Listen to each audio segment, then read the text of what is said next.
माता, आपके बगलामुखी अवतार लेने का उद्देश्य मैं समझ गया, किंतु मैं अभी भी ये नहीं समझ सका कि आप सर्वप्रथम माँ मातंगी का स्वरूप धारण कर क्यों प्रकट हुई।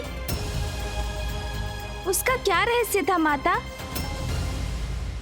गणेश, समय आने पर ही मैं संपूर्ण ज्ञान देती हूँ, सभी रहस्यों को उजागर करती हूँ। और अब समय आ चुका है कि मैं तुम्हें अपने उस रूप की कथा विस्तार से बताऊं, जिसका रहस्य ज्ञात करने के लिए तुम अति इच्छुक हो। माता मातंगी? माता, हम आपके श्रीमुख से माता मातंगी का रहस्य जानकर अत्यंत कृतार्थ होंगे। गणेश, सृष्टि में अब जीवन और मृत्यु का क्रम स्थापित हो गया था।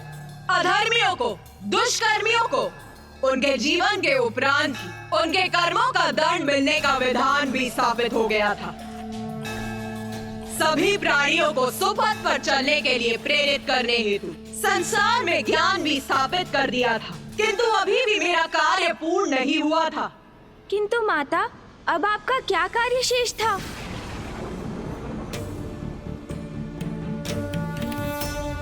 हाँ माँ, बताइए माँ। गूढ़ ज्ञान समझना कठिन होता है गणेश। उसे जन सामान्य तक पहुंचाकर उसका प्रसार करने हेतु उसमें रस का मिश्रण करना अत्यंत आवश्यक था, और ये कार्य एक लेखक, एक कलाकार ही कर सकते थे। और यही कारण था मेरे देवी मातंगी रूप को धारण करने का।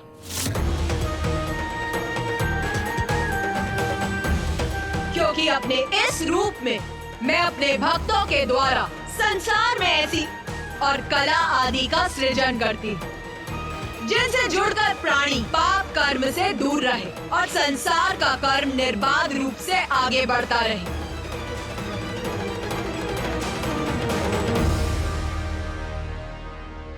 माता, अब मैं समझा कि आपने मुझे यहाँ क्यों बुलाया है। मैं तो ध्यान में मग्न था माता। मुझे आभास हुआ कि आप मुझे पुकार रही हैं, और जब आपका स्वर सुनकर मैं यहाँ इस शमशान में खींचा चला आया तो मैं बहुत अचंभित था।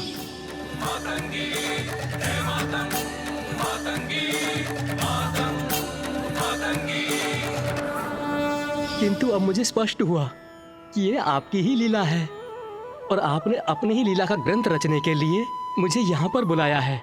हाँ पुत्र मार्कंडे, मेरी इच्छा है कि तुम मेरी समस्त लीलाओं का विस्तृत विवरण देने वाली पुराण की रचना करो, और उस पुराण का नाम होगा मार्कंडेय पुराण।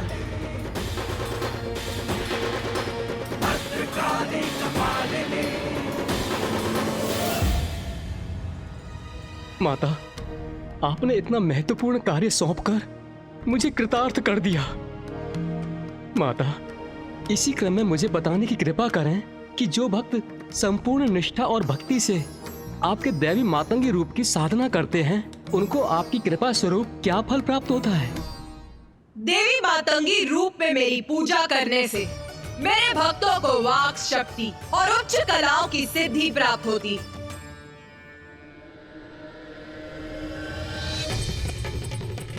श्यामां शुभ्रां सुबालां त्रिकमलनयनां रत्नसिंहासनस्थां भक्ताभीष्टप्रदात्रीं सुरनिकरकरा सेव्यकञ्जाञ्जुयुग्मां नीलाम्भोजां सुकान्ति निशिचरनिकरा अन्यदावाग्निरूपां पाशं खड्गं चतुर्भिर्वरकमलकैर्खेदकं चाङ्कुशं च। प्रणाम माता।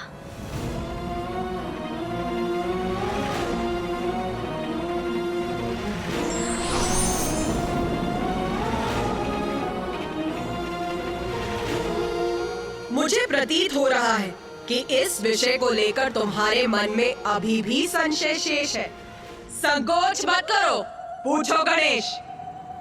क्या पूछना चाहते हो गणेश?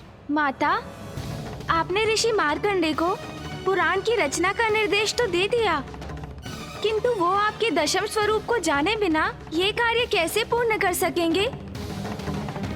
अभी तो आपने हमें अपने 9 महाविद्या स्वरूप का ही परिचय दिया है। उचित। तो सुनो मेरे दशम महाविद्या स्वरूप की लीला। मैंने संपूर्ण सृष्टि का सृजन तो कर दिया था, किंतु अभी भी मेरा कार्य पूर्ण नहीं हुआ था, क्योंकि अभी सृष्टि सभी प्रकार से संपन्न होने के बाद भी श्री के अभाव में अभी भी अपूर्ण थी और संसार में श्री का आविर्भाव हो, इसलिए मैंने अपना दशम स्वरूप देवी कमला के रूप में प्रकट हुई। संसार में श्री का आगमन मेरे देवी कमला रूप के माध्यम से ही हो सकता था, जिसके लिए अब उचित समय आ चुका था। इसीलिए मैंने ऋषि भृगु की पुत्री के रूप में जन्म लेकर संसार में श्री को प्रकट किया। किंतु माता, सृष्टि के लिए श्री इतनी महत्वपूर्ण क्यों है? हाँ माता, ये प्रश्न तो मेरे मन में भी उत्पन्न हो रहा है कि पृथ्वी, अन्य लोक, सूर्य, प्रकृति, जीवन और मृत्यु के साथ तो ज्ञान का महत्व स्पष्ट है, किंतु सृष्टि क्या इतनी सामान्य है कि वो केवल श्री से ही पूर्ण हो सकती है? उत्तम, अति उत्तम प्रश्न पूछा है तुम दोनों ने, जिसका स्पष्ट उत्तर दूंगी। श्री का संबंध मात्र धन संपत्ति से नहीं, उसका अर्थ है सभी प्रकार की समृद्धि, अर्थात उर्वरता, भौतिक और आध्यात्मिक संपदा, ज्ञान, स्वास्थ्य और समूचा कल्याण। मैं समझ गया माता। संपत्ति होने पर भी कोई स्वास्थ्य रहित हो सकता है, धनवान होने पर भी कोई प्रसन्नता से वंचित रह सकता है। श्री का अर्थ है सभी प्रकार की कुशलता और प्रसन्नता, जो सर्वाधिक महत्वपूर्ण है। आप सभी को तो ज्ञात है, शिवाय विष्णु रूपाय, शिवा रूपाय विष्णवे। शिव और विष्णु अभेद, अर्थात दोनों भिन्न भी हैं और दोनों एक भी। इसीलिए समय आने पर ऋषि भृगु ने मेरा विवाह मेरे देवी कमला रूप में महादेव के ही रूप नारायण से किया। किंतु माता, मामा जी की पत्नी तो देवी लक्ष्मी है, तो देवी कमला के रूप में आप उनकी पत्नी कैसे हो सकती हैं? मैं ही शक्ति, मैं ही पार्वती, मैं ही सरस्वती, मैं ही लक्ष्मी, मैं ही महादेव, मैं ही ब्रह्मदेव और मैं ही नारायण हूँ। सभी मुझ में ही है, मुझसे ही है, मेरा ही अंश है। स्मरण करो, सृष्टि का आरंभ मैंने किस प्रकार किया था। दुर्गा क्षमा शिवा धात्री, स्वाहा स्वधा नमोस्तुते।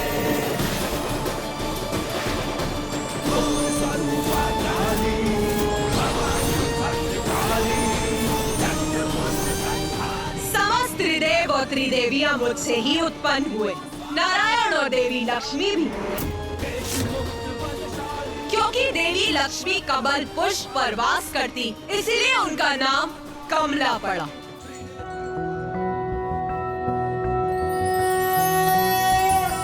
त्रैलोक्य पूजिते देवी कमले विष्णु वल्लभे, यथा त्वमचल कृष्णे तथा भवमयी स्थिरा। मामी जी, माता कमला।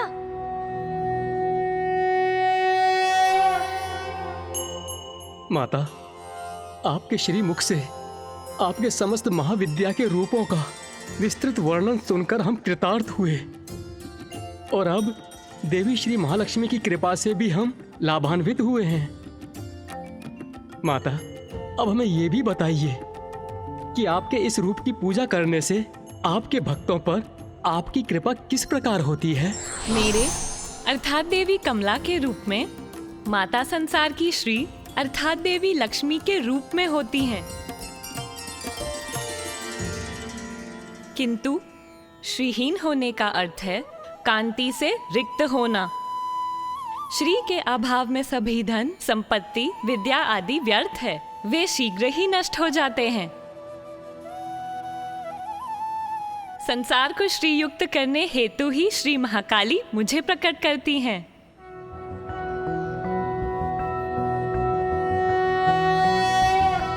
त्रैलोक्य पूजिते देवी कमले विष्णु बल्लभे यथा त्वमचल कृष्णे तथा भवमयी स्थिरा।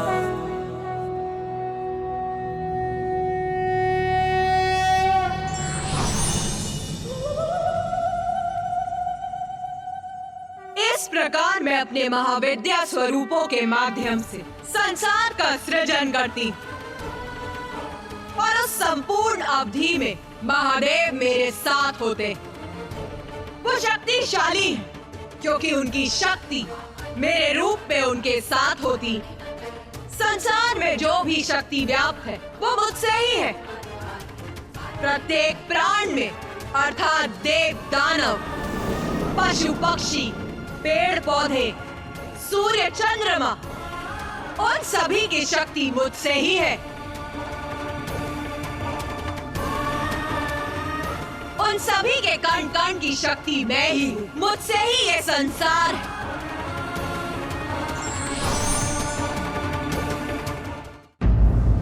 माता, संसार का जन्म आपसे और आपके द्वारा ही होता है। आप ही अपने विभिन्न स्वरूपों में संसार का पालन भी करती हैं। आप अपनी सभी संतानों को प्रकृति के माध्यम से जीवन के लिए जो भी आवश्यक है उन्हें उपलब्ध कराती हैं। उनके दोषों के लिए उन्हें दंडित कर उन्हें उचित मार्ग पर लेकर आती हैं। किंतु माता, क्या यही क्रम अनंत काल के लिए स्थिर है? नहीं गणेश, जन्म मुझसे है, पालन मुझसे है, तो सृष्टि का संहार भी तो मुझसे ही है। सृष्टि का संहार माता?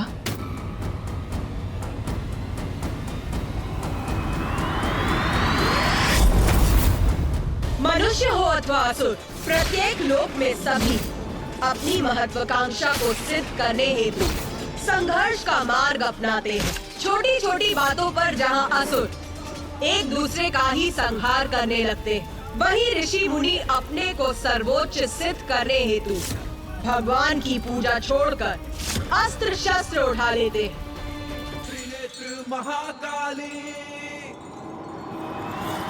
और जब ऐसा समय आरंभ होता तो प्राणियों को सुकर्मों के प्रति सजग करने हेतु मैं खंड प्रलय उत्पन्न कर संपूर्ण जगत को चेतावनी देती। और सर्वप्रथम जो खंड प्रलय मैं उत्पन्न करती वो है सूर्य प्रलय।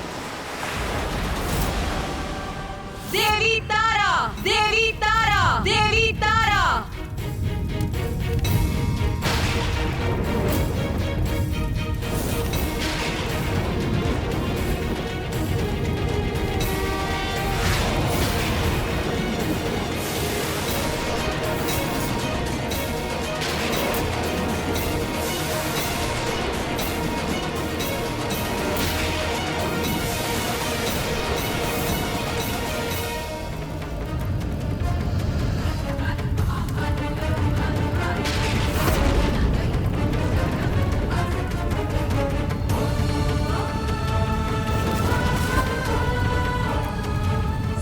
संसार को प्राण शक्ति प्रदान करते हैं, तो उनमें समाहित विषाक्त वायु संसार के जीवों का नाश भी करती। मेरे देवी तारा स्वरूप ने सूर्य को प्रकट किया था और मेरे ही आदेश पर सूर्य प्रलय के समय देवी तारा और भी उग्र हो उठी और तब सभी 12 आदित्य सूर्य प्रकट होते। उन सूर्य की किरणों के प्रचंड ताप और विषैली वायु से मैं संसार के जीवों का नाश भी करती।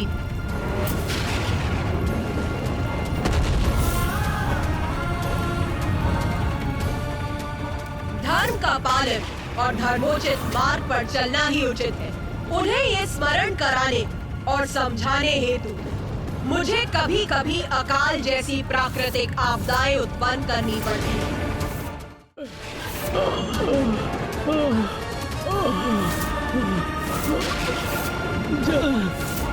भोजन भोजन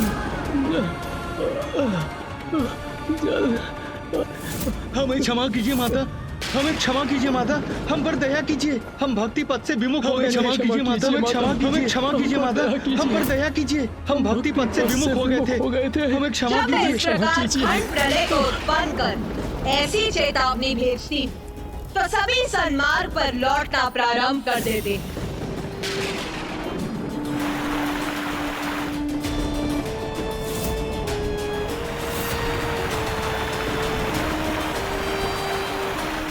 इस प्रकार मैं सृष्टि में अनुशासन, सुव्यवस्था और शांति स्थापित कर देती हूँ, किंतु उसे दीर्घ अवधि तक स्थिर रखना अधिक कठिन है। वो किसी न किसी कारण से भंग हो ही जाती है। मनुष्य पुनः अपने पथ से भटक जाते हैं और मेरे क्रोध को जागृत करने का कारण बनते हैं।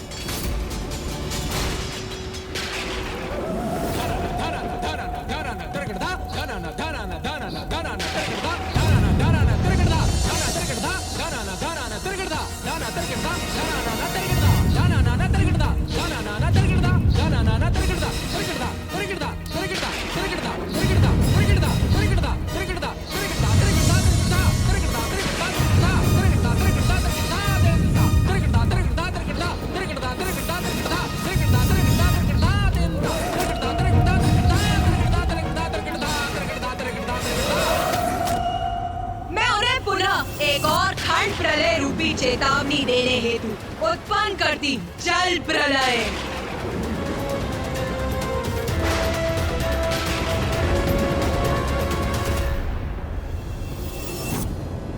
इन खंड प्रलय के रूपों में मैं ये चेतावनी भेजती तो कुछ प्राणी उससे उचित पाठ सीखकर अपने भीतर सुधार लाकर सदाचार के पथ पर अग्रसर होते हैं, किंतु कुछ ऐसे भी होते हैं जो इतने पर भी सद्मार्ग पर नहीं लौटते।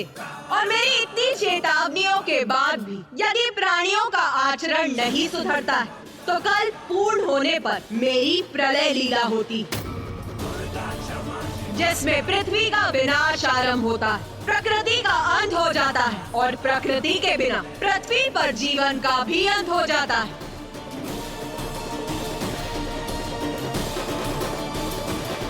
देवी षोडशी।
माता, प्रलय में तो सृष्टि पूर्ण रूप से नष्ट हो जाती है, कोई भी शेष नहीं रहता।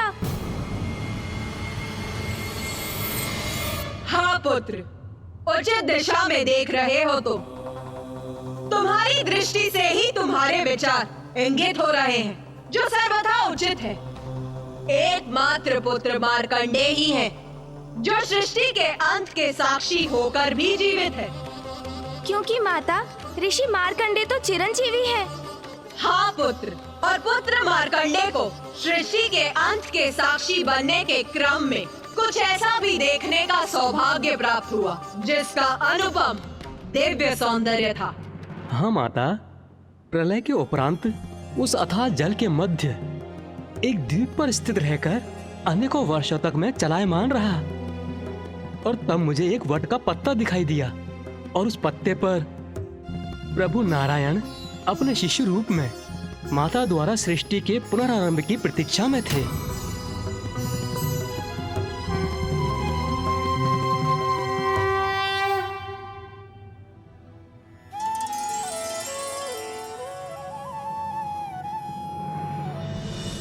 जब ऐसा दिव्य दृश्य उत्पन्न होता है तब मैं पृथ्वी का पुनः सृजन कर सभी जीवों में प्राण भरती, और जब 4 युग बीत जाते हैं और मनुष्य सुपथ से भटकने लगते हैं तो मैं विभिन्न संकेतों से उन्हें पुनः सावधान करती, और फिर कल्पांत में प्रलय के माध्यम से मैं सृष्टि को पुनः नष्ट करती, और यही क्रम सदैव चलता रहता है। और फिर एक समय ऐसा आता है जब मैं पूर्ण विनाश करने का निर्णय लेती, और तब महाप्रलय उत्पन्न होती। महाप्रलय?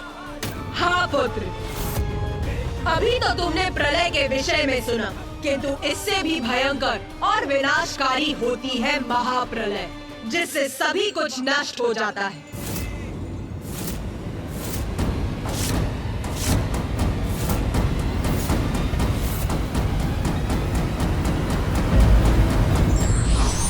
सृष्टि में सब कुछ नश्वर है, इसलिए माया का मोह त्याग कर कर्म करते हुए हमें ईश्वर की भक्ति का मार्ग चुनना चाहिए।